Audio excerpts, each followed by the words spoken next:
today's important current affairs. Maharashtra declares Ganeshotsav as a state festival. It's almost 130 years old festival in Maharashtra. Lokmanya Bal Gangadhar Tilak used to conduct Sarvajanik Ganeshotsav in the public as a public affair, and this Sarvajanik Ganeshotsav is almost 135 years old. In 1893, Lokmanya Bal Gangadhar Tilak conducted that. The over a century old Sarvajanik Ganeshotsav was officially declared as State Festival of Maharashtra, and the government have given a commitment to preserve and promote the cultural legacy of Ganeshotsav in Maharashtra. Maharashtra Cultural Affairs Minister Ashish Shelar made this announcement in the Legislative Assembly of Maharashtra. Ganeshotsav is not just a celebration. It's a symbol of Maharashtra's cultural pride and identity. The Sarvajanik Ganeshotsav in Maharashtra was started by Lokmanya Bal Gangadhar Tilak in 1893.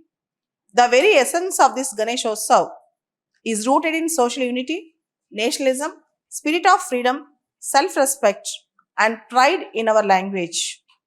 And earlier, the ideals are made with plaster of Paris. Now we are talking about eco-friendly Ganesha. Eco-friendly Ganesha. So, government of Maharashtra is now have given a commitment to go with eco-friendly Ganesha. Kakodkar Commission was appointed to deeply study about the alternatives of environmental friendly Ganesha. So, this year the Ganesha festival is going to start in August 27th. The next important news, Gharial, sloth bear to be covered under Center Scheme for Critically Endangered Species. The Standing Committee of National Board of Wildlife has recommended the inclusion of gharials and sloth bears in the Center's special recovery program called Center Species Recovery Program, aimed at conserving critically endangered species and habitats.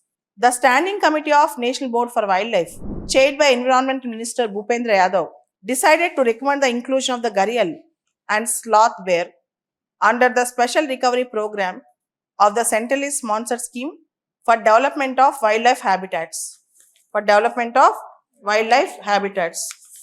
Next important news, India to host Global Conference on Manuscripts. A first ever international conference on reclaiming India's knowledge legacy through manuscript heritage is set to be held from September 11th to 13th at Bharat Mandapam. The Ministry of Culture is organizing the program. Among the significant outcomes envisaged is the adoption of New Delhi Declaration on Manuscript Heritage. New Delhi Declaration on Manuscript Heritage. The formation of expert working groups for decipherment, conservation, translation, digital archiving, and long-term institutional linkages for national and international collaboration. What is a manuscript? It can be a paper, it can be a cloth, it can have a metal inscription. For example, palm leaf, Talapatra Grandalu we call it as, palm leaf manuscripts, and other materials dating back to at least 75 years old, which have scientific, historic or aesthetic value. So, any book or any palm leaf or anything which was written on cloth or metal is called manuscript. Okay, for example, we call it as Brahmi script. We call it as some scripts written on palm leaves, all these things. So, we have to conserve the manuscripts. New Delhi Declaration on Manuscript Heritage is going to be adopted in September. In India, we have National Mission for Manuscripts. It's a union government initiative which is renamed as Gnana Bharata Mission. We have a mission called Gnana Bharata Mission for the period of 2024 to 2031 with a total budget of 482 crores. The Gnana Bharata Mission is dedicated to the documentation, digitization and promotion of Indian manuscripts, ensuring their preservation and accessibility. preservation and accessibility. This is very important. Next important news.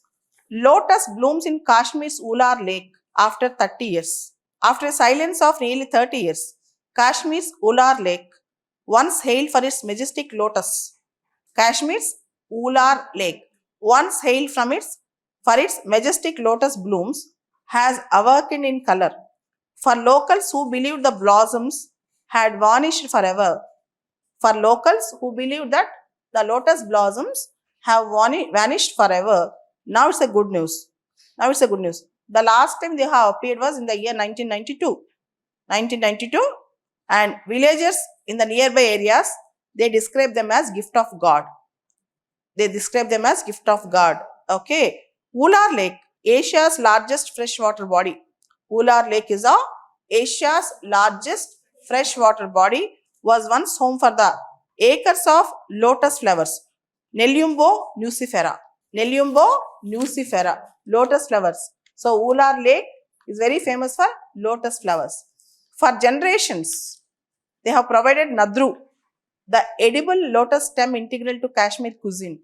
For generations, these lotus flowers have provided nadru, the edible means which can be eaten, lotus stem integral to Kashmiri culture, Kashmiri cuisine, especially nadru yakni and Rogan Josh variations.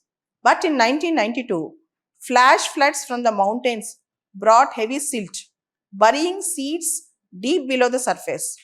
Over time, pollution, encroachments, and shrinking wetlands turned Ular into a shadow of its former self.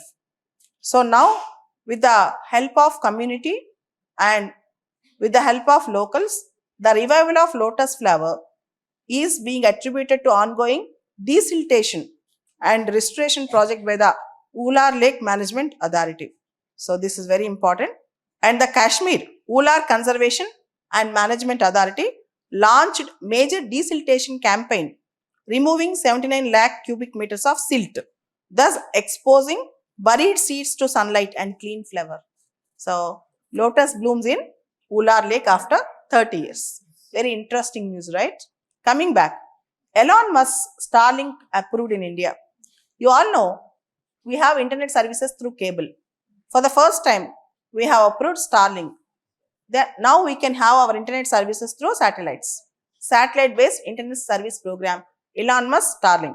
Starlink, the Elon Musk own satellite internet service, has received the final regulatory clearance from the Indian government to start its internet service in India. From plans to installation cost, so now Starlink is going to come to India. The Indian National Space Promotion and Authorization Center, or INSPACE, it's also called as INSPACE, granted license to Starlink to commercially operate in India for the next 5 years. To commercially operate in India for the next 5 years, making it the third company after Eutelsat's OneWeb and Reliance Jio to get the nod to bring satellite internet to our country.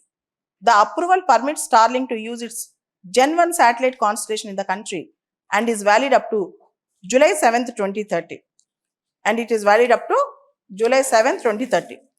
So Starlink definitely is better than broadband because in satellite-based internet services, they can even reach to the remotest parts of the country. And one problem is with the weather disturbances, sometimes satellites might not perform. So this is a small problem, and the initial cost of installation of Starlink antennas and initial installations might be costly. And next important news that's coming up, Nimisha Priya case, you all know that Yemen-based nurse from Kerala, she is about to be executed on July 16th. The Supreme Court of India agrees to hear the urgent plea seeking halt on Kerala nurse execution in Yemen. But I don't think much can be done by the Supreme Court because in international law, one Supreme Court have no jurisdiction over other countries' laws. So Indian Supreme Court cannot dictate laws with respect to Yemen. Okay. Next, the Indian Navy officially welcomed NISTAR, NISTAR, its first domestically built and designed diving support vessel. It's a rescue warship. Hindustan Shipyard Limited formerly have commissioned the warship to the Navy at a ceremony in Visakhapatnam. NISTAR was constructed in accordance with the Indian Register of Shipping's classified regulation. Nistar is a highly specialized warship that can perform deep diving and rescue operations, a cutting edge capability that only a few navies around the world have. So, Nistar can go with deep diving and rescue operations. So, you may get a direct question. What is Nistar? Nistar is a rescue vessel. Rescue vessel. Deep sea rescue vessel. Nistar is a deep sea rescue vessel. And coming to other news that is coming up from Hindu newspaper. Indian team for America again to seek clarity on tariffs, negotiate trade deal further. As you all know, Donald Trump's deadline is coming up. A temporary trade deal might finalize in India between India and America in next few days. An Indian team of trade negotiators will soon be traveling to America once again to seek clarity on several recent announcements from Washington, including a proposed 10% tariffs on imports from BRICS countries, as well as to continue negotiations for mini trade deal and wider bilateral investment treaty. This is one interesting thing. Next important news. Consider Aadhaar EPIC ration card as proof, Supreme Court. As you all know, in Bihar, special voter revision is going on. Special intensive revision is going on. The Supreme Court asked the Election Commission to consider Aadhaar, electoral photo ID card and ration card as proof for voter registration in the ongoing special intensive revision of the electoral rolls in Bihar. The Supreme Court referred to the Election Commission submission that its list of 11 documents for verification of voters was not exhaustive. So this is something Supreme Court asked the Election Commission of India to consider Aadhaar, electoral photo ID card and ration card as a proof. Aadhaar, electoral photo ID card and ration card as proof. In Kerala, Nipah virus is spreading. A central team of scientists led by National Center for Disease Control Joint Director visited different places in Palakkad and Malappuram districts as a part of joint operation to combat Nipah. As a part of joint operation to combat Nipah. A fresh team of scientists from the National Institute of Virology, Pune, is also expected to visit Nipah infected places. As you all know, Nipah is a very deadly zoonotic virus, and in Kerala, few cases have detected, and many cases are now under surveillance. Now the government of Kerala and central government are trying to protect the people from Nipah. This is a very important and important thing with respect to healthcare. Coming to Hindu papers editorial page, there is a news all about custodial violence. This is about a case of a temple guard, a security guard near the temple in Tamil Nadu. His name is Ajit Kumar. He was accused of stealing some jewelry from a car parked in the temple premises, and he was taken by the police, and it seems that there was a custodial there. He was beaten by the police very badly. Ajit Kumar was 27 years old, and he was taken to a police station in Tamil Nadu in a rural area. He was beaten to death, it seems. So then the discussion started about custodial violence and custodial death. So are the existing mechanisms in India are effective in preventing the custodial violence? Who should be held responsibility, and who should be punished for this? For the death of a 27-year-old boy. So big thing that's coming up in India, big news. Coming to the next important news, a bridge, Gambira Bridge near Vadodara, Gujarat, it collapsed, and the bridge is 40 years old. It was constructed in the year 1986. There were many proposals by the local people and local politicians, and there were many demands and protests to actually repair the bridge. In spite of that, every day almost 1 lakh vehicles pass through the bridge. And finally, 2 days back, a freak mishap happened and almost 19 people died in the incident. There's a big news about the incident, and the bridge is also very crucial connect between central Gujarat and Saurashtra. Central Gujarat and Saurashtra. So unfortunately, bridge collapses have become very common in Gujarat, Madhya Pradesh and other areas. In spite of all these things, there's a lackluster attitude and negligence on the part of government officials and top leaders to take action on these issues. Central government identifies domestic firms for S-400 maintenance. As you all know, we have purchased S-400 air defense system from Russia, and these S-400 air defense systems were very much helpful in the recent episodes after Operation Sindoor. Now, we are planning to have domestic firms for maintenance of S-400 in India itself. Russia's Almaz Ante, manufacturer of S-400 system, will collaborate with the Indian firm to set up MRO, maintenance, repair and overhaul facility. Move will reduce dependence on foreign entities. Yes, it's very important. Officially named as Sudarshan Chakra. S-400, which was officially named as Sudarshan Chakra. The S-400 had played a crucial role in taking down Pakistani drones and missiles fired towards Indian cities 2 months back. So now we are expected to have MRO facilities, maintenance, repair and overhaul facilities in India itself with respect to S-400. And Kanwar Yatra or Kavad Yatra, very famous yatra. See, they'll go with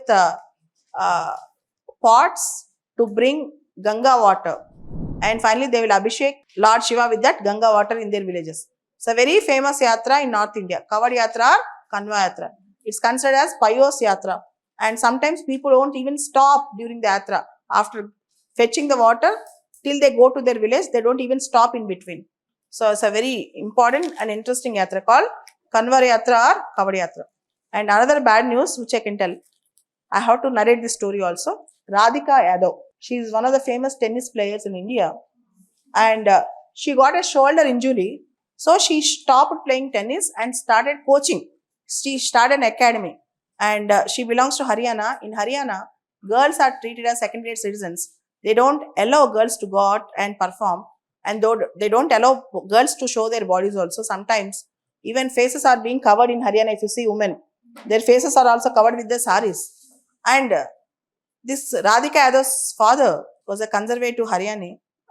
He belongs to Haryana. He was a very conservative man, and used to fetch milk from local people.